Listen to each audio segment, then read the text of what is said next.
boy, what could it be? What could it be? What could it be? Hey guys, and welcome back to... Sorry while I adjust my headset here. Let's play Magic Duels. So we got enough coins after Liliana's story. We're gonna open this booster I just bought with them. What do we get? To win in Guiltleaf Dane. Dine. There's a lot of ways you can pronounce that last word there. I mean, it's good if you're playing elves. If you're not playing elves, it's a 3-4 for 4 with reach. So, I'm not too excited about it. At least there was an elf in the pack. I mean, that's kind of them. We got a Shadows of the Past, which I kind of like. Blazing Hellhound is pretty sweet. We are already rocking one of those in our deck. But enough of that. Let's fight the demons. So, this fight is actually kind of interesting. So they kind of do like a weird gimmick for the last fight in each person's story. For Jace, Alhammer started with 40 life, so it wasn't a great idea to like beat him down with, you know, two Phantasmals or whatever. Instead, you wanted to mill him out. If you did mill him out, you turned on your Jace's Phantasm, so you could actually feasibly beat him down, life total-wise. With the contract from below is Liliana's one. You need to defeat all 4 demons in succession to earn your demonic contract. As each demon falls, Liliana gains its power. So you start off fighting Grizzlebrand, a demon from Innistrad. He starts at 8 life. He's playing a pretty solid deck. And the second he dies, both of us are going to draw 3, and he's going to be placed with a different demon that has 10 life. I beat that demon. We're both going to draw 3. He's going to be a new demon with 10 life. I beat that demon. He's going to be a new demon with 12 life, and we draw 3 again. So, what we need to do is set up a good board state. Now, when I watched Toby do it, she got a Rise from the Grave on his Runescarred demon, which gave her a 7/7 flying zombie. Her board was like 8 zombies, Vengeful Dead, Nantuko Husk, Lord of the Dead, Gravekeeper. She had it set up. So the whole thing just kind of fell down like a house of dominoes. This hand doesn't look like it's going to do that, but we're going to try it, because Lord of the Undead is really sweet. And I'm never going to say no to Zombie Tribal as a thing that I can play. And hopefully he just doesn't, like, barrel out of control here. But I think our key is going to either be setting up some kind of engine with a Nantuko Husk and a Lord of the Undead to do something, maybe Black Cat him out of cards, or Rise from the Grave the demon. If we can Rise from the Grave some of his big demons, we'll be in a good spot. Desecrator demon would be amazing. If we can get him to sack a Desecrator demon to Altar's Reap somehow, because the AI is really bad at Magic, that'd be cool. If I could top deck a Altar's Reap to sack my Goblin to deal with that child, that'd be nice. But no, it's a Rise from the Grave, which is something we need. So we're gonna go for the Lord of the Undead here. We're just gonna buff our guys, and then we're gonna go in. I think this might make her try and trade her child for, or make him try and trade his child for the Goblin. I figured as much. Which is okay. It's gonna not go as fast as I want, but it's not too bad. Mind Rot sucks. I'm gonna have to pitch our 2 creatures here because I can't afford to pitch a Rise from the Grave. That's not happening. But he's wide open to take 5 damage. So let's make him do that. I would like to use Lord of the Undead to get a zombie back, and maybe I should have. Maybe there's a pretty big argument for getting Butcher Ghoul back. Especially if he's going to Mind Rot me with Rise from the Grave. Or Mind Rot away my Rise from the Grave. But, well, that shit happens. On the upside, he's dead. So we'll draw. We got a Corrupt, which is pretty good. So let's go to combat. We only attack with our Shambling Ghoul because the Lord of Undead has a sweet tap ability that we want to hold on to. That will kill him. He's going to go up to 10 and come back in with a different icon. We're going to draw 3 cards. He drew a whole new hand here. I think he actually drew 3 cards. I think he had 4 before.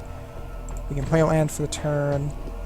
And we can play a Carrion Crow and leave 2 mana up to either Altar's Reap in a pinch or activate our Lord of Undead. And get back probably Butcher's Ghoul, if I'd had to guess what I was going to go for. Blood Gift Demon kind of sucks. But we do have the Crow to kind of... I missed my Lord of the Undead. Damn it. Well, we got the Nantuko Husk, which means we can do some sick sack to buff the Husk, get back with the Lord, that kind of cool thing. I wish we had some way to make our bird one bigger. So I think what we're going to do is block the demon with the bird and sack it to Altar's Reap. Hopefully we'll draw the Swamp for the Corrupt on the demon, and then we'll be in a much better spot. So for now, we're just going to not attack. Not attack. I can do it. I can push the right buttons. I wish I had a Butcher's Ghoul in my hand right now, but he's going to lose a life to draw a card. That sucks, but it's going to happen. Alright, he's going to attack with the demon. That's why he would not attack with the demon. Interesting. In response to your Harvester of Souls, which is ever another non-token creature, dies, I'm going to Altar's Reap my Shambling Ghoul, because it's slightly worse than the Carrion Crow. Draw 2 cards. No Swamp, which is not good. There's the Swamp. And I think what I have to do here is actually corrupt the Harvester of Souls, which is going to give me a nice buffer of life. I can actually attack with the Nantuko Husk, and I can trade my board for it. I don't really want to trade Nantuko Husk and the bird for the demon. And I want the Lord more than the Husk, so we're not going to attack here. We're just going to pass. But if he gets himself a little lower,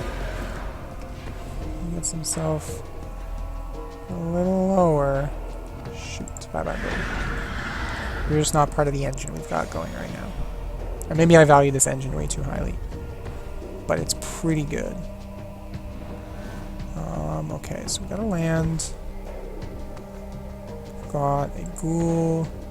More importantly, we've got a Butcher's Ghoul, which means we can actually eat that demon now. So we're going to attack with a Husk. Because if I sack the Butcher's Ghoul twice, I'm big enough to eat the demon. So we're going to activate Nantuko Husk's ability to sack this Butcher Ghoul. It's going to undie. And we're going to sack Nantuko Husk, activate Nantuko Husk's ability to sack the Butcher's Ghoul for good. We're going to get +4/+4, which is going to make us 7/7. And that means we eat his 5/4. So we've dealt with that. Now, we just need him to not play another demon. And I am going to make sure that I have my mouse over the stop timer button so I can actually activate my Lord of the Undead to get Butcher's Ghoul back, because Butcher's Ghoul with Nantuko Husk is pretty good. Whenever he decides to end his turn here. Main and demon? Desecration Demon. Alright, let's get a Butcher's Ghoul back, because that is something we can sack forever until we see removal. Alright. Let's untap, please. Stop. It's lagging pretty hard. There we go. Alright, untap. Leech-ridden Swamp is pretty good. That'll help out quite a bit. Play Butcher's Ghoul. Alright. Let's go to combat. We will sacrifice a Butcher's Ghoul to tap the demon. Butcher's Ghoul is going to come back and play. We're going to tap with all 3 of our guys to kill him. Yes, I'm not using Lord of the Undead, but I'd prefer he die, so I draw 3 cards instead. He's going to keep a Desecration Demon, but now I've got this Bone Splinters that I can use this Shambling Ghoul to... okay, cancel. Bone Splinters the demon using a Shambling Ghoul. we've got this sick Grave Titan, which is some nice advantage here. So we're good now. Now we have to deal with a third demon, which isn't that tough, because I mean it's only another 10 life. If we hit a Rise from the Grave, we can take that Desecration Demon. Oh man, that took a while to like process. Game is hanging a little bit, which is a little worrisome, but other than that it performs okay. Alright. Okay, so 2 Child of Knights. Child Knight? Child Knight. Okay, and Charcoal Diamond. Oof. The more cards in his hand that are Charcoal Diamond, the better. I'm okay with that with her as well. That's not a huge problem. So we'll play our Swamp. We'll play our Grave Titan. And we'll get 2 zombies, which means this Nantuba Husk is hella sick. So we'll run our Husk. We'll see how he wants to do some blocks. If at all. If he lets it through, he's dead. Alright. So we're going to do 2 there, 1 there, 1 there, and now together that's 7 he's putting on us. So we're 3, we need to sack 3 things.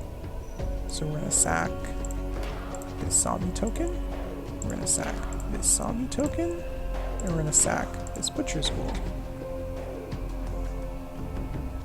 That'll make us a 9/9. He'll gain 4, but he's going to lose his board position, which means the Grave Titan should be able to attack in next turn. And I'm going to pass the turn. He's going to untap, play his 10th land, and then play a demon. Blood Gift Demon. I'm going to return a Butcher's Ghoul. Shambling Ghoul would work basically just as well, as far as eating the demon. But right now I want to Rise from the Grave, a Desecration Demon. And I want to play it. I want to play the fuck out of it. Okay. For some reason I thought I had to actually play it. I don't know what's going on there. We'll play the Butcher's Ghoul. And we'll go to combat. And we will attack with both our Giant to get more zombies and our Nantuba Husk because it can't be killed. Confirm our attack. Our Giant's going to trigger. We're going to get 2 more zombies, which fuels our Husk. And I assume he's going to block the Grave Titan here. No, he's going to block the Husk, so we're going to activate our ability and sack our 2 zombies.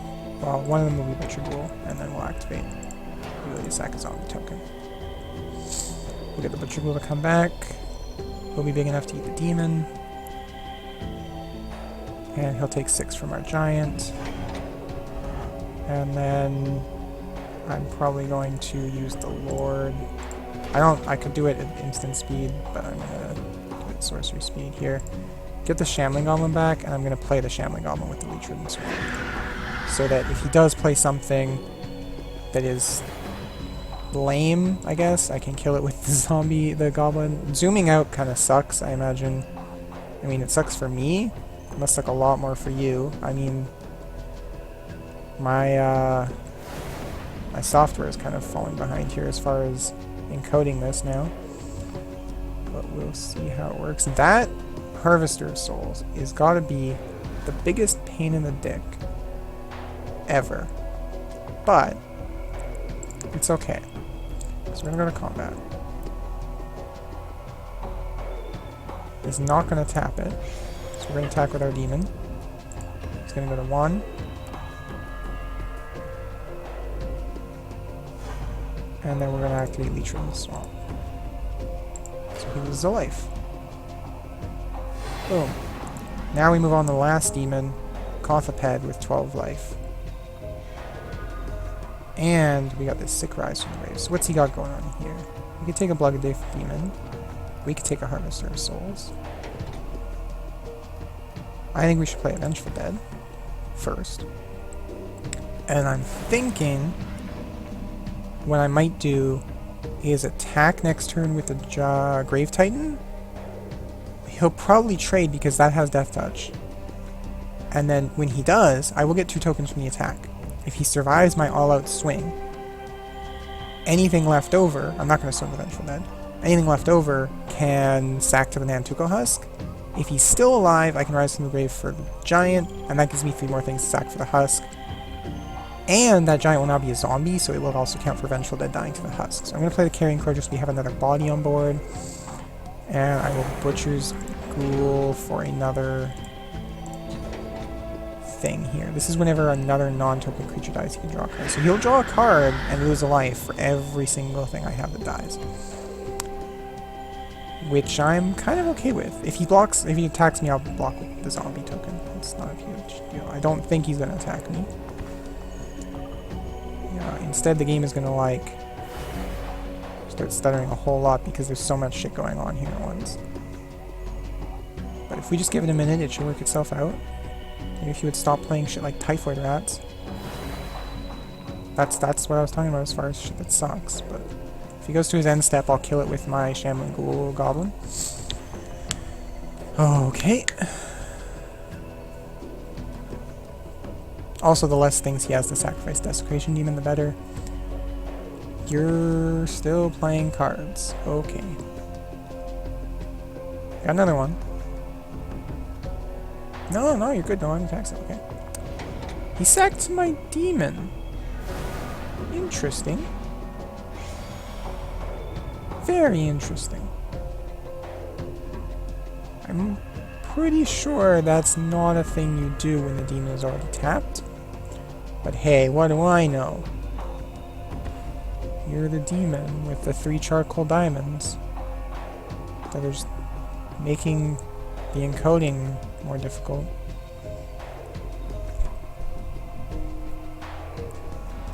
Alright, so let's play our land.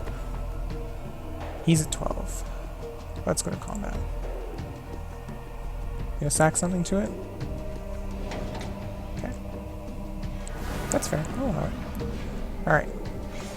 We're gonna attack with everybody, but we're gonna pull back the Vengeful Dead. And